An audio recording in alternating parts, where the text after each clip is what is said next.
I think we're going to war for real. I'll tell you one little story that I probably have never told anybody before. We got hit with a NVA sapper company supported by infantry. It's not easy, and that one was tough, but fortunately it worked out for us. Welcome to War Stories, conversational military history.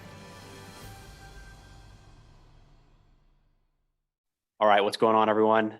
Preston Stewart and Sayre Payne, joined today by Ian Richardson. Ian, thanks for being here, man. Yeah, man, happy to be back. So this is what we'll call, I don't know what we're going to call it, how about War Stories Extra, something like that. This is going to be a little bit shorter than our normal episodes, but a lot of I'll speak for myself. One of the reasons I'm interested in military history is how you can take lessons from it to apply to current or future conflicts. And sometimes that's easier than others. And it's not necessarily one-to-one, but kind of themes. So here, today is March 14th, 2022. The Russian invasion of Ukraine has been going on for a couple weeks now. And there's just a lot to talk about with that. And I think a lot of ways that we can look at history to apply it to the current conflict. And it's not going to be long before people are looking at this conflict to apply it to future ones going forward. So they already are.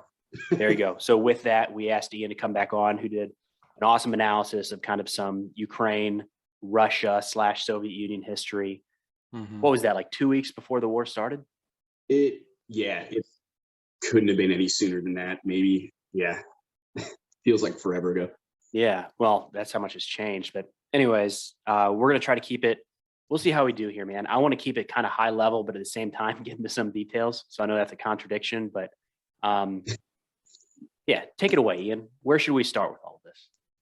Well, I'm going to go on the record as saying, first of all, in case, just so people know, the thing about this conflict, high level, is that from the start, and myself included, anybody who listened to the previous episode is going to be pointing to be like, hey, didn't you say they weren't going to invade? So here's the thing. Predictions are a hard thing to make. But the other thing that I've noticed is that this conflict, in more ways than one, has completely shattered so many base foundational beliefs that people have had across the world, especially amongst analysts and amongst politicians.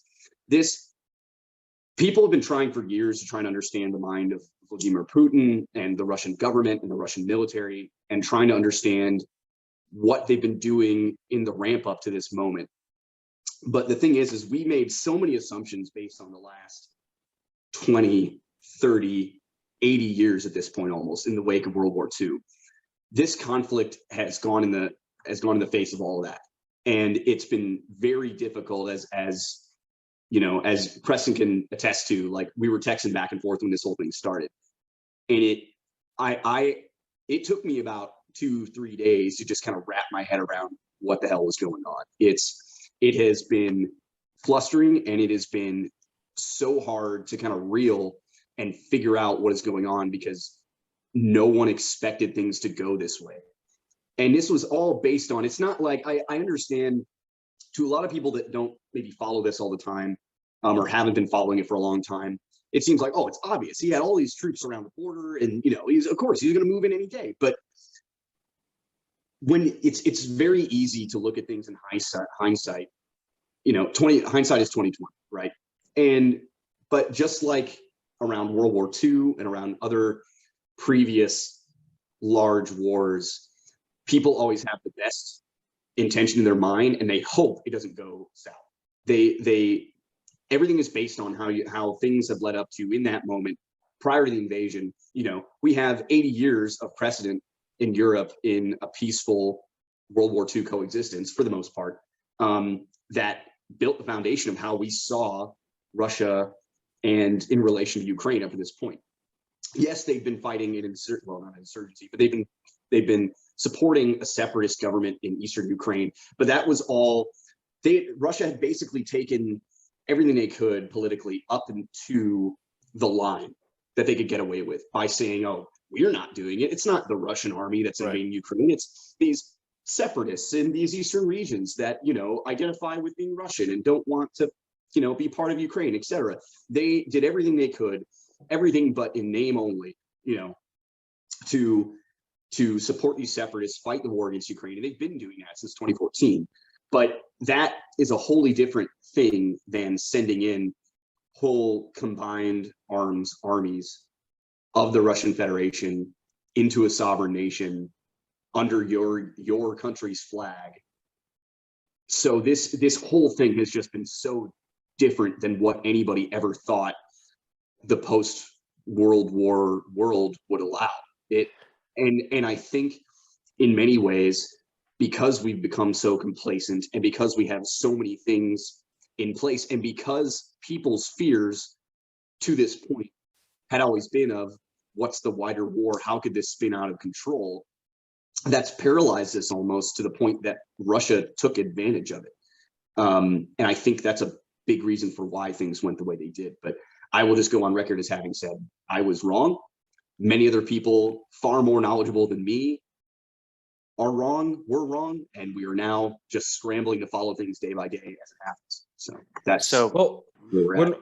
I was going to say, when we talked last, I mean, I do know we learned about like Crimea and sort of the military function there and sort of that proxy war you were talking about, which I get what you're saying. A proxy war is that nod and a wink, but it's still not the overt presence of what you're talking about, which, yeah, I'm with you there. But I just like, what is the word on the street with Putin's goal? Like, what is the goal? Does anybody know?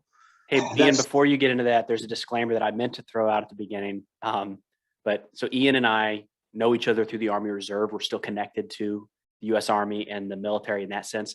Sayre's completely gone. He's 100% private citizen at this point. But anything you hear here in this episode or any previous there are opinions, are individual opinions. They're not connected or representative of the U.S. military or government. Just want to make sure we got that out there. Thank you. Thank you. Blame it on me. Yeah, blame it on me. Blame it on Sayre. I'll take all the heat. So anyway, Sayre, ask the question. I know you don't have you don't know. I know that no one's in Putin's mind, but I do view myself like I'm a layperson here. So I think a lot of us are curious. What is the goal? Do we have any idea what the end state is? And is this, I guess the second part to this, is this akin to 1939 in Germany and Poland? I think there are a lot of similarities. It's hard not to make them when you've never seen anything like this in basically a whole lifetime.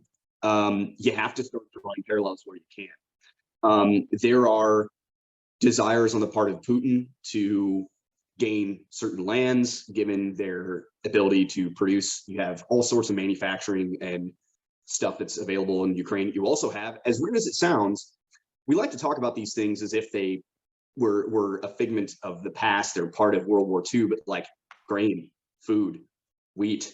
I know we don't think about it very much, but Ukraine is a massive producer of food for Europe and the rest of the world. I think 25% of wheat sales globally come from between wheat, millet, other grains like that, come from Ukraine and Russia. And that was actually something I was talking with a friend the other day about, is that I've already been reading reports about the World Food Program is already projecting that because of this war between Ukraine's inability to produce and harvest and Russia also producing but not exporting, the World Food Program is already projecting they're going to fall behind by like 50% this year. Wow, and 50. That's massive in and of itself. Yeah, You're going 50. if you're not already noticing it, anything wheat related right now is going to be going up in price. It already is starting to, which may not be the worst thing for myself. I probably don't need to eat as much bread, but this is going to it has ramifications globally. But I think in terms of an end game for Putin, the thing that I keep seeing from analysts is that nobody knows, because I don't think even Putin knows. Putin, I think ultimately, as best as anyone can tell, he wants to walk away feeling like he won something. And I still think best case for Putin is to occupy the whole of Ukraine, or at least east of the Dnieper River. Where is the Dnieper in Dnieper just high level? It kind of cuts Ukraine in half, roughly, or at least a lot of the production of stuff is kind of east of there. Western Ukraine is huge. Ukraine in general, I just want to remind everybody, is massive. Like when Russia invaded Georgia in 2008, Georgia's tiny by comparison. And that war only lasted about 8 days. Ukraine is huge. It's the second largest country in Europe. It's massive. And What's do you have a perspective for us, like from a state standpoint, size wise? I'll work on that, Ian. You keep going. I'll look yeah, it up. Sure. It's probably bigger than Texas. I know that. Okay. Well, that helps for sure. Yeah, it's massive. And the thing is, though, I think Putin his end game is to he's already shown people that he's willing to make these moves and invade a sovereign country just straight up with his own tanks. And I think his end game is to still walk away with something. I think at worst he could walk away with control of the coast, at least east of the Crimean Peninsula, kind of like I was talking about before. That land bridge has been a major goal of fighting in the south. If you notice, if you look at any maps of the war going on right now, there has been attempts since day one to link up the Luhansk and Donetsk People's Republic armies, which were the separatist armies that were there before the war, and Russian Federation forces coming from the Crimean Peninsula, and they're trying to connect Mariupol, the port city, which is currently encircled and is basically being sieged. That city is the linchpin for connecting troops from the east and west, the Russian forces and the Russian proxy forces. And that's a big one they're going to want to hold on to. But yeah, I think just holding on to major city centers, and we're seeing also as things are bogging down, that I think there's a shift in goals too now to not necessarily bomb into oblivion every big city, but it's kind of like Grozny and the Chechen War back in the early 90s. What Russia did initially was similar to this, and there's historical precedent between this and also Afghanistan in 1979, sending in a whole bunch of forces very quickly, assuming they're going to be successful early on. When or if they are not, you then pull back, surround said cities, and level it. And you saw that with Grozny. You kind of started to see that happen in Georgia with some cities that they started bombing very early on, but the war didn't continue long enough for them to kind of execute that. And you're starting to see that with Kiev, especially other big cities like Kharkiv and Mariupol, problem cities that they can't take. They then surround, pull back, bomb it, and then hopefully move in eventually when they capitulate, if they capitulate. On the size front, I'll interject real quick in. Ukraine is listed as 233,000 square miles, which is a little bit smaller than Texas at 268,000 square miles. But if overlaid in the middle of the United States, Ukraine would cover Ohio, Indiana, Illinois, Iowa, and Missouri. Jesus. So it wasn't too far off of Texas then, right? Just a About little the same smaller. size. It sounds like about the same, comparable 15% size, less, yeah. which is big, huge. All right. Well, there you go. Yeah, that's massive. I know for those of us who don't live in Texas, it's hard to comprehend. My wife's family is from Texas, and we're always talking about how like her family a lot of them live in East Texas, but then the other half live up in Amarillo. And in my mind, I think like, oh, that's not that far away. It's like living in Illinois. You're like, oh, it's like going from Chicago to St. Louis. No, like a 5-mile drive is just from like part of Texas to slightly inland Texas. It's such a massive. You're driving cross country to get across that state. It's huge. So, you mentioned sending in maybe some lesser forces or not as well equipped forces early on, Ian. Do you have any knowledge or expertise on the makeup of the Russian military? I've read a lot recently that conscripts are not, I've read that it's about 250,000 per year conscripted into the Russian active forces, but that they're not permitted outside of Russian territory. But at the same time, I hear all of these like Russia is a conscript army. They're kind of at odds. So Russia has the conscripts augment their full-time professional military.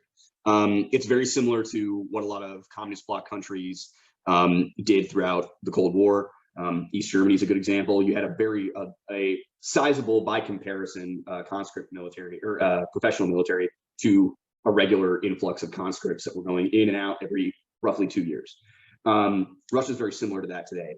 Now, initially, there are estimates, and this is the tough thing. the other key thing with this conflict is that there's been a lot of misinformation intentionally on the part of both armies for propaganda purposes and for tactical reasons.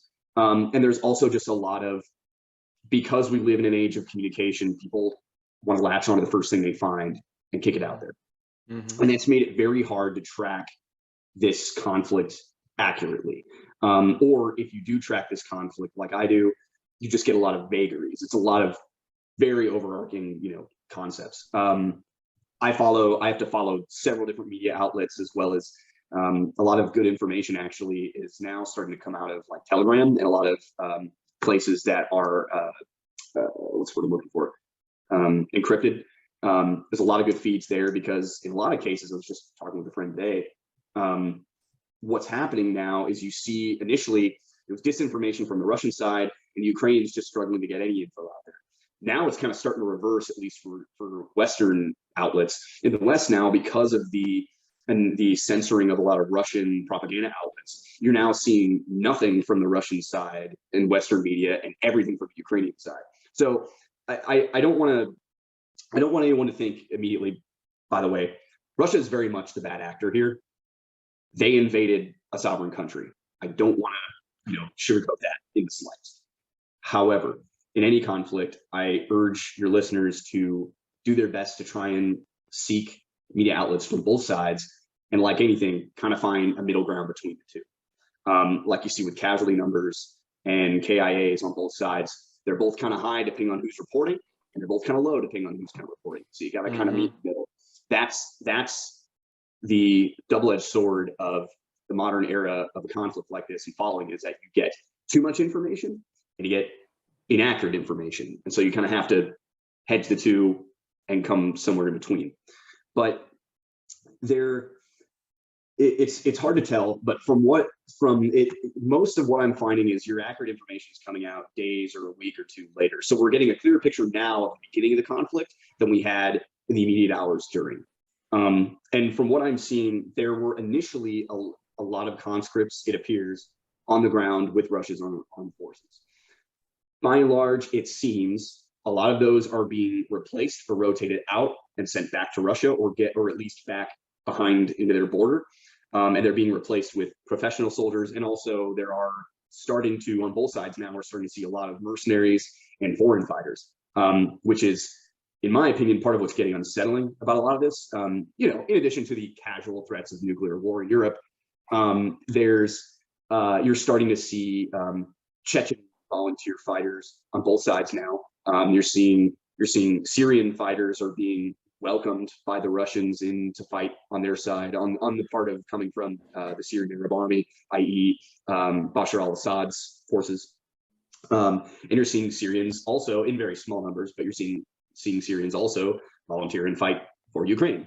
You're seeing Americans and other Europeans form what they're calling the International Brigade in Ukraine. It's somewhere around 16 to 20,000 troops, voluntarily foreigners coming into Ukraine and fighting for them. At least that's estimates. I think it's a little high.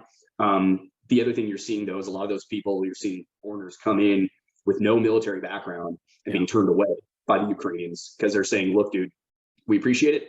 Go back behind the border, cook, work on logistics. We don't need you pulling triggers unless you pulled triggers before.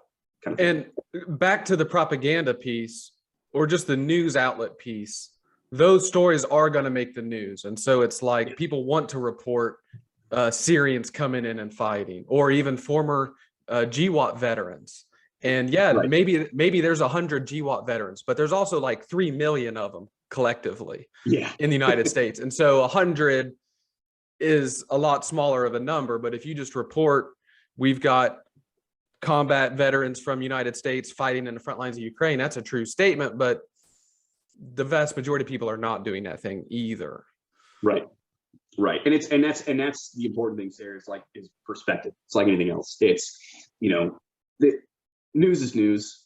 Media has to have a headline and they have to get out there somehow. But just find your medium somewhere between. I follow some Russian outlets that are very clearly propaganda, very clearly, but they are a foil to Ukrainian stuff I see on the other side that's also very clearly propaganda. And there's some stuff from both sides that's kind of in the middle, but the majority is this side, that side, and you kind of have to in between. Ian, They, I want to kind of hit on that for a second. I've seen some different polls conducted. There's 30 caveats to go with this.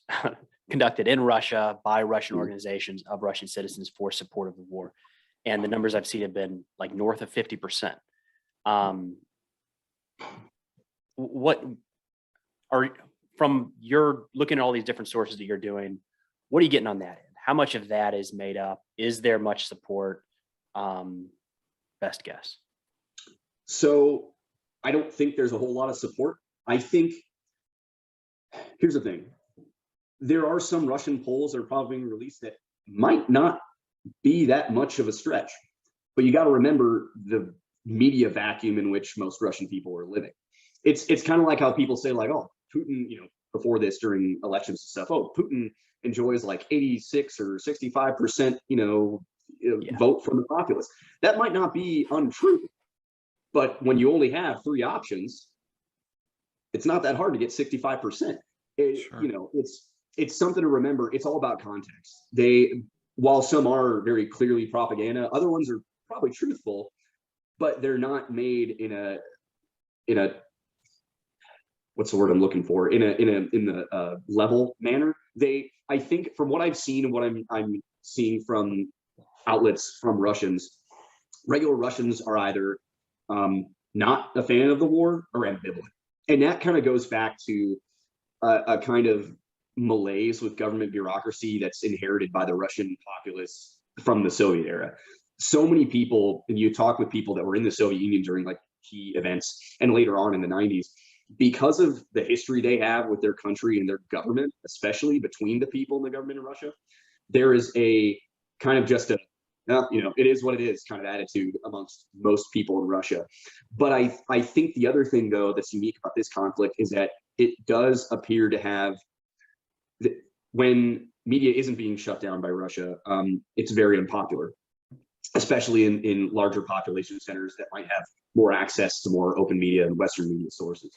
And the other thing is, it's very hard for the Russian government to hide the fact that they are now losing access to foreign capital, losing all these foreign Western resources and like commercial chains and things like that. You can't hide or spin that as easily. You know, when your Starbucks around the corner closes, and then you go across the street and McDonald's is closed in Moscow, and then you go to this other place and your bank isn't allowing you to withdraw more than 10,000 rubles, like Something's up. Something's up. And you're actually seeing, I was reading a report just this morning, there's actually a large amount of people in Russia trying to flee Russia. There is an estimated, I think, 150 to 200,000 people who thus far have tried to flee via land borders, because flights are no longer going to a lot of Western countries in or out of Russia. So people are fleeing by ground, and there was an estimated 150 to about 200,000 who fled to Georgia, Armenia, other little border countries in the Caucasus, and also through Finland. And in a lot of cases, the people that are leaving are the intelligentsia. You're basically seeing a brain drain a la East Germany 1961, kind of. It's not on that level of the populace yet, but it's a lot of people. And a lot of these are the people that have access to media, have the ability to do work that Russia needs. So you say it's not on that level, but this is also really fast, right? Yes. Like Early. this is the kind of We're thing early. we saw this in Afghanistan over time. It took decades. A lot of people stuck around and waited, and that's one of the challenges right now. Is so many people fled that country over the years that they don't have the base that might be necessary. It's kind of crazy to think about that level of drain happening in 2 weeks. That's really saying something. Absolutely, two to yeah. 3 And I think that speaks more to internal dissent than any poll could. The fact that you're seeing this fleeing, and I mean, there's generally issues with, you know, people being unhappy with their government there, you know, but they just kind of roll with it in a lot of cases. But the fact you're seeing this many people, especially of the intelligentsia category, leaving, especially going to countries like Georgia and Armenia, who it seems like generally are not super accepting of them. Like there was talk amongst a lot of these people that were interviewed, like, hey, I can't speak Russian here in Georgia. Like they're kind of ostracizing us because they know they're fleeing for a reason, but they're like, hey, your country did this. You guys also invaded us 15 years ago. What the hell are you doing in our country? Now you want refuge, in our country, kind of thing. And that's the other side of this conflict that's unusual, in that, in addition to the massive refugee crisis that I would like to remind everybody is still ongoing in Europe, of the fleeing of refugees from places like Afghanistan and Syria, and Iraq even. This is ongoing. I don't want anybody to lose sight, and that's been part of the frustrating things I'm seeing. Well, anyway, I'm not going to get into that, but there are a lot of people fleeing Ukraine to Poland, Moldova, Romania, friendly countries, and they're being welcomed with relatively open arms. But it's getting to a point now, after only roughly 3 weeks, that even places like Poland and Moldova are saying, like, we can't take any more of you, kind of thing. It's getting bad. There's a lot of refugees on that border. I actually have a buddy who has an adoptive daughter from Ukraine. Adopted her as a mid-age teenager, I think 15-ish. But he recently went to Poland to go help out her family that fled. And that's the other thing I'm seeing too, is that because this is such a brazen attack on another country from one country of one country by another, Poland and other countries that historically already have an animus against Russia are spoiling for a fight, man. Like Poland, you're seeing like propaganda posters, I'd say propaganda, but posters all over the place in Poland saying like, stop Russia, save Ukraine. Like, and you're seeing all these people flooding over the border in both directions to try and fight. There are some countries who would like nothing more than to take a crack at the Russians, especially seeing how they've done thus far on the ground. But I think it's interesting that we've spent so long. You started out with this, Ian. It's everybody's concerned about this. Was Soviet, now Russian aggression, and for the most part, it wasn't happening, not to this scale. So it's easy to write off and decrease maybe NATO, maybe start to withdraw troops from some of those border countries, stand down defenses, maybe move out some of those missile interceptors, kind of thing. Like, you could see all of these steps happening. This one move changed all of that. Every one of those countries, I got to think now, is like, stand down our military. We need more jets. We need more Patriot systems. Look at Germany. This is the thingest Germany enacted by their parliament, like it was maybe a week into the conflict. They enacted like basically the single largest uptick in GDP spending on their military ever since World War II. Like, and I've seen all the memes covering it. It's pretty great. But they're freaked out, understandably so. Poland was already on this path, especially in terms of military and spending. But tell you what, if there were any NATO members that weren't already paying their bit in NATO, they're doing so now, or at least they're starting to. Which seems like the opposite effect of, not necessarily the opposite of what they're going for, but you can't think Putin clearly didn't want a active and growing NATO, and like that's happening right now. This was the single easiest way that he could have done the exact opposite that he wanted. He has managed to, in the span of only a week roughly after the invasion, to unify all of NATO, not only immediately against Russia, but to get them all spending and taking it seriously, or more so than they were before. That part of his aim is definitely flown the coop, I will say. I mean, is there an argument for the fact that sunlight is the best disinfectant, in the sense that they were already doing the proxy war in Crimea? You've got tensions, like you said, with Georgia and all of that, with other people that are just annoyed with Soviet legacies and whatnot, that want to go fight and get after it. Probably akin to, we had plenty of foreign fighters against us in Iraq coming in that wanted to fight us, and they didn't like us for a reason. And so they came over. But anyway, is there just a point of this exposure in a way, I don't know, being a benefit, I guess, of these sort of second and third order effects of attitudes and even behaviors that are already existing, because they were in Crimea doing stuff, that was happening, even though it was a proxy thing. We know that they were there. Well, I think it's definitely solidified. There may have been a lot of people who may have been questionable over whether Russia was truly a threat, whether they were ever capable of such and such a thing. And I feel that most people are pretty well on the side of yeah, we're a threat. Yeah, this is real kind of thing. And this has done more to unify Western alliances than anything since, gosh, probably the 40s. This is a watershed moment for alliances in Europe. Really? And the US, I'm sure, as we've seen, has already ticked up troop strengths for many reasons, but I'm sure we're going to see renewed emphasis on reforger-like operations in Europe, where we're moving whole divisions to Europe to fight with, to do training with allied nations. Sure. We've been seeing on the government side of things, we've been seeing a call for contractors and all these extra people to work in Europe. They need people to be ready, and they need more people. If you're a DoD contractor looking to get a tour to Europe, now's the time. Hope you don't have any kids or any dependents, but it's ticking up. And the other thing is outside of this, it's not just Ukraine, right? Like we talked about the foreign people volunteering, but you even have some people in Georgia claiming like, now is the time, we need to take back South Ossetia and Abkhazia. Abkhazia and South Ossetia are the two breakaway regions that Russia invaded Georgia for in the first place in 2008. And they're nominally occupied by Russian peacekeeping troops currently. There are some Georgians saying like, hey, they're distracted, let's take them back now, kind of thing. There are lots of people thinking of taking advantage of this moment, at least assessing initially because of Russia's, we'll say, not great track record thus far on the ground, or at least according to most media.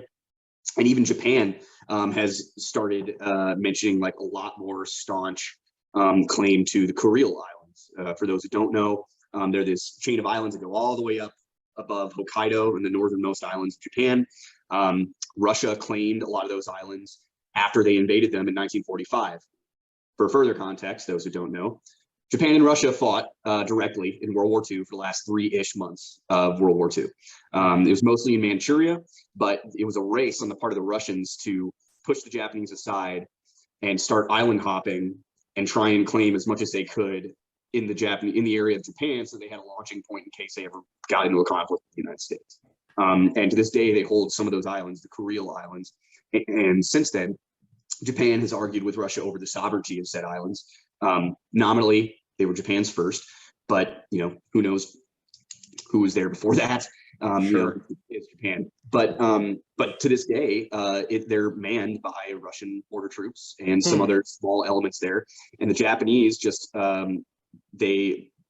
their parliament and their I think it's their other prime minister, but their president, I can't remember the title, was basically taking the staunchest public stance on the Japanese right to those islands about a week ago.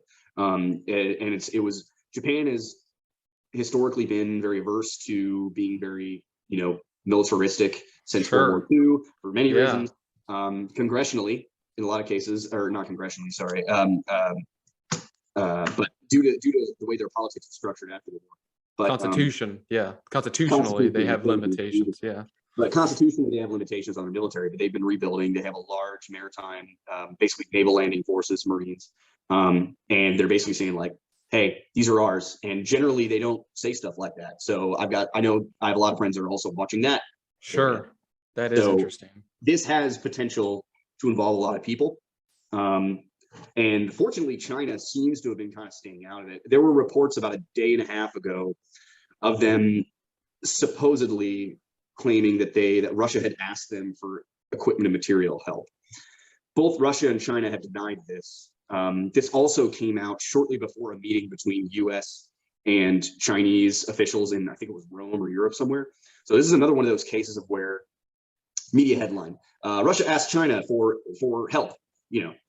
Help is a very broad term. They could have, under the wire, asked China for, intel help, like using their satellites to help collect military intelligence to help their troops on the ground. They could have asked them directly for equipment. They could have asked them for any number of things. But that it's not like China is going to hop in and start fighting with Russia. And up to this point, and even still, as far as I checked today, China is still kind of staying pretty neutral. They're saying, look, Ukraine has a right to its sovereignty. Russia, but Russia also has a right to, defend its people that are being attacked in Ukraine. They're kind of riding the line because they don't want to get involved and piss off us too much. And I think that's probably the right way to go about it if you're China right now. But there's also the possibility that China could eventually become one of the few partners Russia has left to trade with. They might be the only country willing to give them loans in the future if their economy starts tanking even harder than it already has been. So the thing with China is that who knows where that information came from. Russia and China deny it. The US claims this came from its own intelligence officials. This could have also just been a ploy by the US to get China to acknowledge it when they met with them in Rome to say, hey China, what side do you fall on? Huh? Whose side are you on? They can publicly say we're not there to help them. Yeah. Right. So it's another one of those things where I advise people to be wary, wait a bit, look into the sources. It's 9 times out of 10, it's always one of those, an anonymous US official claimed and or sources say, and when you dig into it, it comes from another article that says sources say, and that article says. So it's kind of just be wary. Well, as we start to wrap up here, Ian, I'm not going to risk asking for predictions. We're going to avoid that in something that's as unpredictable as this conflict's been. Go for one. But it is, so we're recording on March 14th. This is going to go out on March 15th, the morning of the 15th. So what are some things you're keeping an eye on in the next, say, 2 weeks? What are you paying attention to? In the next 2 weeks, I'm definitely keeping an eye on action around Kiev. Obviously, everyone is. From what current reports are, that big 40-mile-long convoy that all the A-10 pilots out there were salivating over appears to have dispersed. Analysts that I've seen are claiming that it's being dispersed to try and encircle the city. Also, Russia has been building a lot more, and watch for this if you see anybody talk about it, around these big cities that Russia is encircling. What they're doing is part of their doctrine is they start to build basically logistics camps, permanent logistic camps, not just moving fuel trucks and things like that. Russia is setting in for sieging a lot of these cities if they haven't already. They're building permanent logistics camps that can allow their tanks to actually refuel and continue the fight, if they don't abandon them first. Watch Kiev. Watch especially Kharkiv on the east of Kiev. It's on the border. That city is probably looking to get encircled very soon. The other thing I've been watching is the coast. There's a lot of fighting on the southern coast down near Melitopol. Is it? Kharkova, but Kherson. I'm sorry. On the southern coast, just like northwest of Crimea. There's a lot of moves west to try and cut off Odessa. Odessa is kind of one of the last big logistics cities in Ukraine that would very much be necessary for Russia to take in order to basically solidify their hold over the Black Sea, which they've generally already kind of contained using their navy to begin with. But Odessa is preparing for a siege, and they've been building defenses accordingly. The other thing to watch is I've been especially trying to follow the involvement of foreigners, filling in the gap for people that have been rotating out or being killed in terms of the Russian army, and in Ukraine as well. You'll see probably a lot more reports about foreign volunteers on both sides. You're going to see probably more debate over, but no movement on the closing airspace debate and using NATO troops or using NATO aircraft to close the airspace of Ukraine, which everyone is very hesitant for many reasons, but chief among them, it would put US and NATO forces in direct combat, more than likely with Russian aircraft, and nobody wants that. So we'll probably see more debate over the validity of that, and mostly amongst people who don't understand what closing airspace entails. The other thing, you'll probably, like I said, you'll probably see more reports of foreign mercenaries. I know I saw a report that they're increasing Chechens reports, more Chechens that'll be fighting on the Russian side of things. They're bringing about another 5,000 from Chechnya and Grozny area, and they're led by a pro-Russian commander, Ramzan Kadyrov, who's also the president of Chechnya. But funnily enough, I've started to see reports of anti-Kadyrov Chechens who are now fighting on the Ukrainian side of things. But I know a lot of my GWAT and especially Afghan veterans have no love lost for Chechen fighters in some cases. So, but I've been watching that a lot. The other thing I'm definitely following is word from China, just to see what their role is in all this. And like I mentioned, they've been kind of staying on the sidelines and trying not to get too involved. But as the economic squeeze hits Russia, and that's the other thing I stress everybody to watch, what's going on to Russia. They're at this point, pretty much I have a lot of friends who collect stuff, Russian military items from the Cold War and everything, myself included. Every major digital payment method has now been cut off in Russia. There is no way for you to securely get money to people in Russia, or vice versa in a lot of cases now. Western Union won't even send, money there. They have a limit on cash they can withdraw from ATMs. So continue to watch the Russian economy. The ruble is just going to keep plummeting. And the wheat thing, not in the next 2 weeks, but the wheat thing is definitely going to play into further issues with, our own food costs. Oil, of course, everyone's watching. I think the U.S. announced they were going to release some national oil reserves, which may see a slight dip in prices, but this was all ongoing prior. There was also a mention from Saudi Arabia and OPEC countries that they were going to increase production, which could potentially see lower gas prices as a result. And I just want everybody to know, on the topic of oil, the U.S. only imports a very small amount of Russian oil for a reason. Now, Europe relies very heavily on Russian.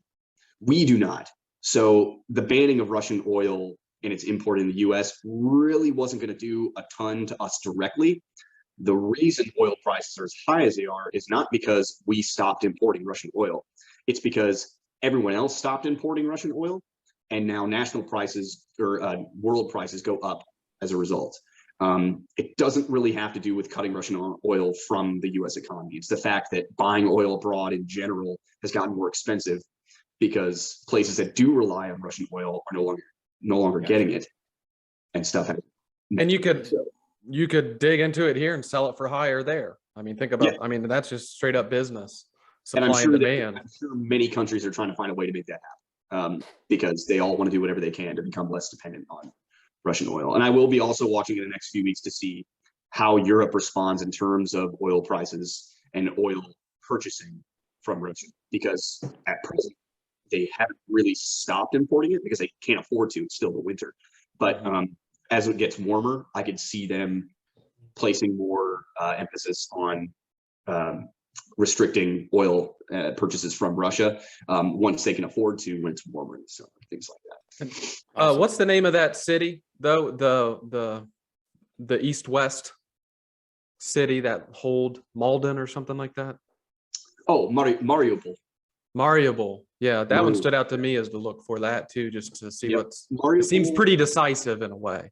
Mariupol has been completely surrounded, last I heard, and it's the humanitarian crisis there is also getting really bad. Food and water shortages, power is out in most cases, no ability to warm themselves because that's oil, gas, power, which has all been shut off.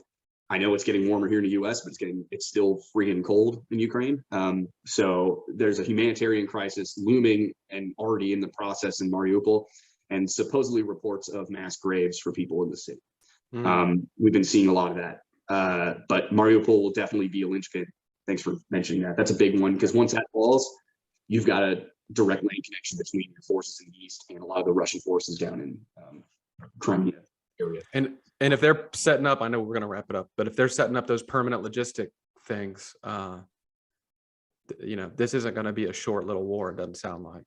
Not unless they come to an agreement in their talks they've been having. But at this point, it seems like Russia is hell bent on getting themselves in a much better position before it seriously engages in any sort of talk. Ukraine really wants to try as best they can, but they're both pretty entrenched, and it doesn't seem like, if Putin doesn't want to, and if Putin's not in a good position to negotiate, they're not gonna. Makes sense. Well, it's a lot to keep track of, and it's changing every day. So Ian, thanks so much for providing a little insight there, man. Yeah, appreciate it.